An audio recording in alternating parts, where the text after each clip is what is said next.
نحمده ونصلي ونسلم على رسوله الكريم اما بعد فاعوذ بالله من الشیطان الرجیم بسم اللہ الرحمن الرحیم۔ زندگی میں برکت آنے کے اسباب جو میں نے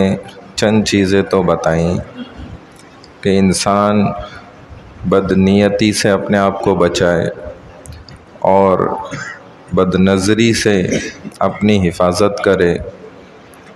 نیک اعمال کی پابندی کرنے لگ جائے۔ اس کے ساتھ اگر قرآن کے لیے اپنی زندگی میں سے اوقات کو نکالے، مخصوص کرے کہ میں قرآن کو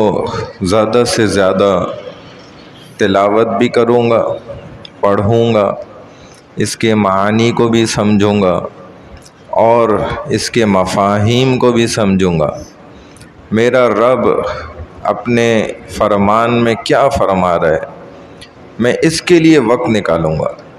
اسی لیے تو نبی علیہ السلام نے فرمایا کہ جو تلاوت کرنے والا، قرآن کو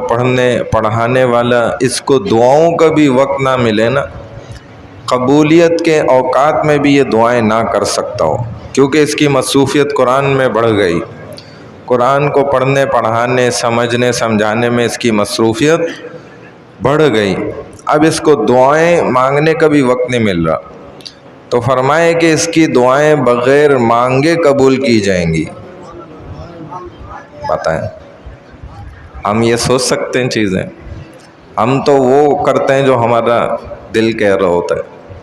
ہم کہتے ہیں نہیں بھائی میرے دعا کا وقت، مجھے قبولیت کا وقت اور فلانا، لیکن اللہ جانتے ہیں کہ بڑا عمل کیا ہے، تو حضور فرما رہے ہیں تو اندازہ کر لیں۔ تو اللہ فرماتے ہیں پھر میں اس کی بغیر مانگے دعائیں نا، مجھے پتہ ہوتا ہے اس کے دل میں کیا ہے، یہ مجھ سے کیا مانگنا چاہتا ہے، ضروری تھوڑی ہے یہ مجھے بتائے گا تو پتہ چلے گا، تو اللہ دیکھتے ہیں بھائی یہ تو دعاؤں سے آگے کا کام میں لگا ہوا ہے، جو دعائیں ہیں حالانکہ مانگنی چاہیے، میں انکار نہیں کر رہا کہ دعا نہیں مانگنی چاہیے، ہاتھ نہیں اٹھانے چاہیے، اللہ سے گڑ گڑانا نہیں چاہیے، یہ تو حضور صلی اللہ علیہ وسلم نے بھی کیا، لیکن جب قرآن کے اندر اپنے آپ کو کھپا دے گا نا سیکھنے سکھانے میں، بس جیسے یہ حافظ قرآن، ان کو اس چیز کا زیادہ اندازہ ہے، اور قرآن کے پڑھنے پڑھانے والے لوگ ان کو زیادہ اندازہ ہے کہ بہت سی دیگر عبادات کے لیے ان کو وقت ہی نہیں مل پاتا، بس یہ فرض نماز کا اہتمام کر لیتے ہیں کسی طرح، باقی ذکر، اذکار، دعائیں، نوافل وغیرہ اس کا ان کو وقت نہیں مل پاتا، کیونکہ قرآن کا یاد کرنا اس میں بڑا وقت لگتا ہے، بہت محنت ہوتی ہے،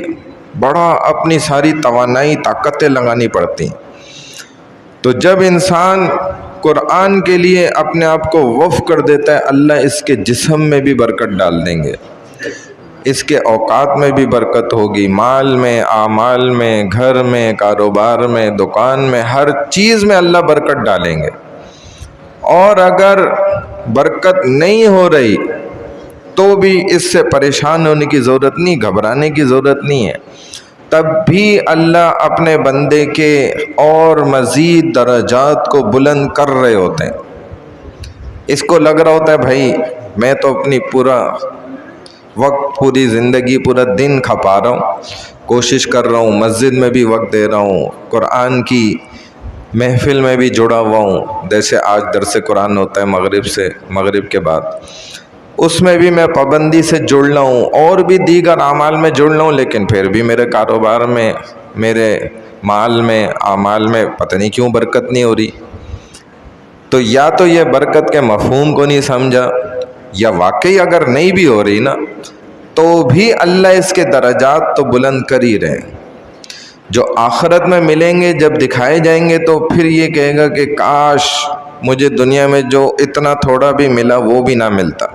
اس کے بدلے یہاں مجھے کیسے کیسے درجے مل رہے ہیں، اور یہ ہمیشہ کے درجات ہوں گے، کبھی نہ ختم ہونے والے۔ تو قرآن کے لیے وقت دینے سے بھی اور دین کی محنت کے کاموں میں جڑنے سے بھی انسان کے اندر اللہ تعالیٰ برکت کو ڈالتے ہیں۔ اللہ ہم سب کو خوب عمل کرنے کی توفیق عطا فرمائے۔ انشاءاللہ مغرب کی نماز کے بعد درس قرآن ہوگا، اس میں بھی ضرور شرکت فرمائیں۔